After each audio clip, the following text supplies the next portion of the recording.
Masa lalu tidak pernah mati.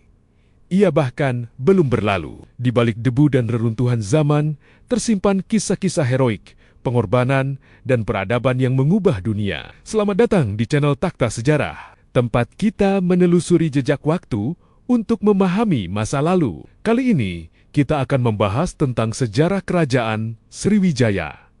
Ingat, gambar hanya ilustrasi. Kerajaan Sriwijaya merupakan salah satu kerajaan besar yang ada di Nusantara.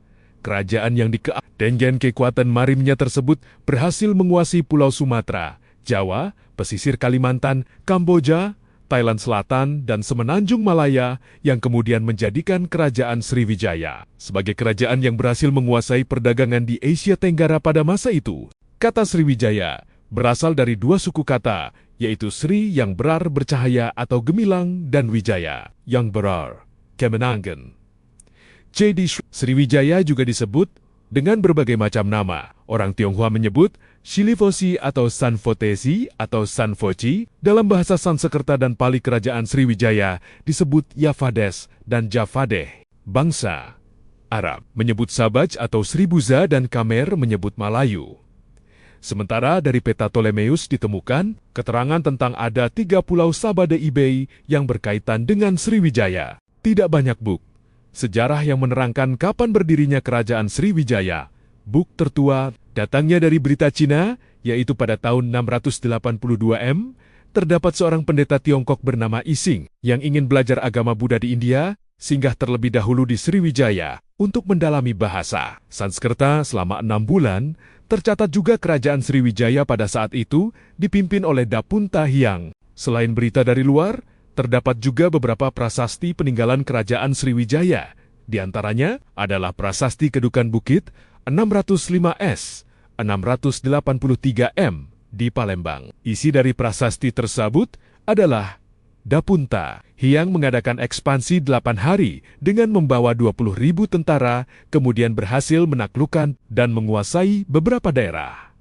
Dengan kemenangan itu, Sriwijaya menjadi makmur. Dari kedua bukti tertua di atas bisa disimpulkan kerajaan Sriwijaya berdiri pada abad ke-7 dengan raja pertamanya adalah Dapunta Hyang. Ada 2 jenis sumber sejarah yang menggambarkan keberadaan kerajaan Sriwijaya, yaitu sumber berita asing dan prasasti berita dari Cina. Dalam perjalanannya untuk menimba ilmu agama Buddha di India, Ising pendeta dari Cina singgah di Shilivosi Sriwijaya selama 6 bulan dan mempelajari Paramasastra atau tata bahasa Sanskerta. Kemudian, bersama guru Buddhis Sakyakirti, ia menyalin kitab Hasta Danda Sastra ke dalam bahasa Cina. Kesimpulan Ising mengenai Sriwijaya adalah negara ini telah maju dalam bidang agama Buddha. Berita Arab menyebutkan adanya negara Zabag Sriwijaya. Ibu Hordadeh mengatakan bahwa Raja Zabag banyak menghasilkan emas. Setiap tahunnya emas yang dihasilkan seberat 206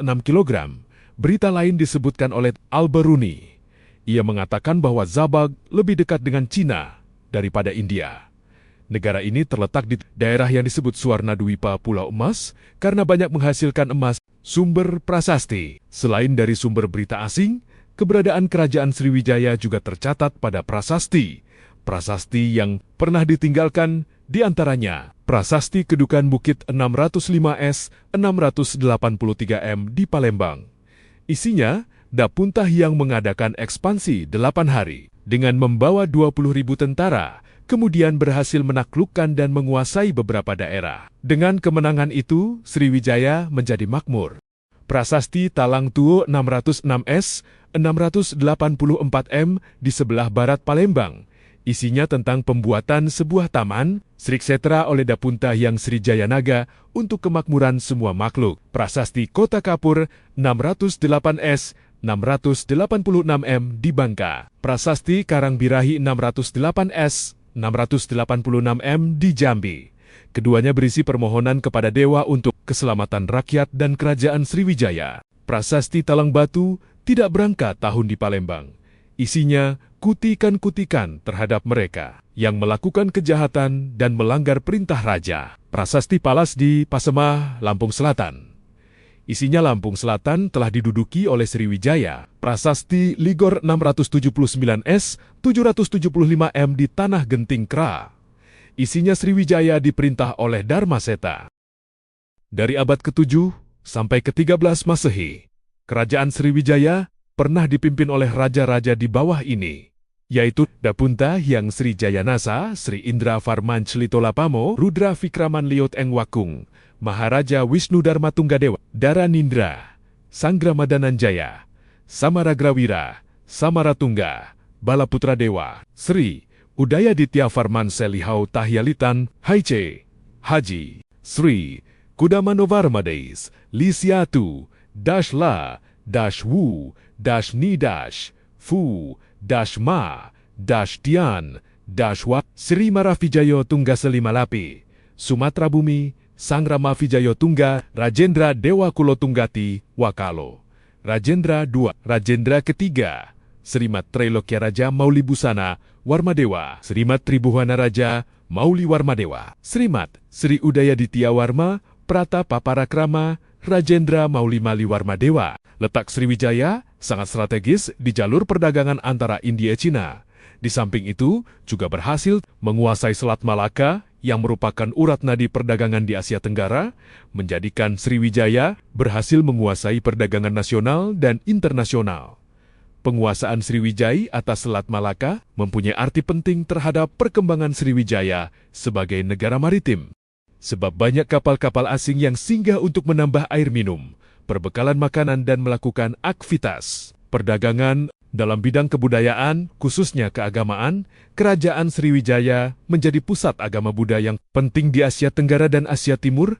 Agama Buddha yang berkembang di Sriwijaya ialah agama Buddha Mahayana. Salah satu tokohnya ialah Dharmakirti. Para peziarah agama Buddha dalam pelayaran ke India, ada yang singgah dan tinggal di Sriwijaya. Di antaranya ialah Ising. Masa kejayaan Kerajaan Sriwijaya berada pada abad 9 sampai 10 Masehi, di mana Kerajaan Sriwijaya menguasai jalur perdagangan maritim di Asia Tenggara. Sriwijaya telah melakukan kolonisasi di hampir seluruh kerajaan-kerajaan Asia Tenggara, antara lain Sumatera, Jawa, Semenanjung Malaya, Thailand, Kamboja, Vietnam, dan Filipina. Dominasi atas Selat Malaka dan Selat Sunda menjadikan Sriwijaya sebagai pengendali rute perdagangan rempah dan perdagangan lokal yang mengenakan bea dan cukai atas setiap kapal yang lewat. Sriwijaya mengumpulkan kekayaannya dari jasa pelabuhan dan gudang, perdagangan yang melayani pasar Tiongkok dan India. Kemunduran yang berakhirnya Kerajaan Sriwijaya dipengaruhi oleh beberapa faktor. Di antaranya, pada tahun 1017 dan 1025, Rajendra Chola I surang dari dinasti Cholda di Coromandel, India Selatan. Dari dua serangan tersebut, membuat luluh lantah armada perang Sriwijaya dan membuat perdagangan di wilayah Asia Tenggara jatuh pada Raja Chola. Namun kerajaan Sriwijaya masih berdiri. Melemahnya kekuatan militer Sriwijaya membuat beberapa daerah taklukannya melepaskan diri, sampai muncul Dharmasraya dan Pagaruyung sebagai kekuatan baru yang kemudian menguasai kembali wilayah jajahan Sriwijaya, mulai dari kawasan Semenanjung Malaya, Sumatera, sampai Jawa bagian barat. Melemahnya Sriwijaya juga diakibatkan oleh faktor ekonomi. Para pedagang yang melakukan aktivitas perdagangan di Kerajaan Sriwijaya semakin berkurang karena daerah-daerah strategis yang dulu merupakan daerah taklukan Sriwijaya jatuh ke tangan Rojaraja sekitarnya. Munculnya kerajaan-kerajaan yang kuat seperti Dharmasraya yang sampai menguasai Sriwijaya seutuhnya, serta Kerajaan Singhasari yang tercatat melakukan sebuah ekspedisi yang bernama Ekspedisi Pamalayu. Kerajaan Sriwijaya pun akhirnya runtuh di tangan Kerajaan Majapahit pada abad ke-13. Sejarah adalah gudang hikmah. Apa yang kita pelajari hari ini mungkin menjadi kunci jawaban esok hari. Jika kalian menyukai video ini, jangan lupa tekan tombol like dan subscribe agar kita tetap bisa terus menelusuri waktu bersama. Adakah sejarah lain yang ingin kalian ketahui? Tulis di kolom komentar di bawah. Sampai jumpa pembahasan sejarah berikutnya.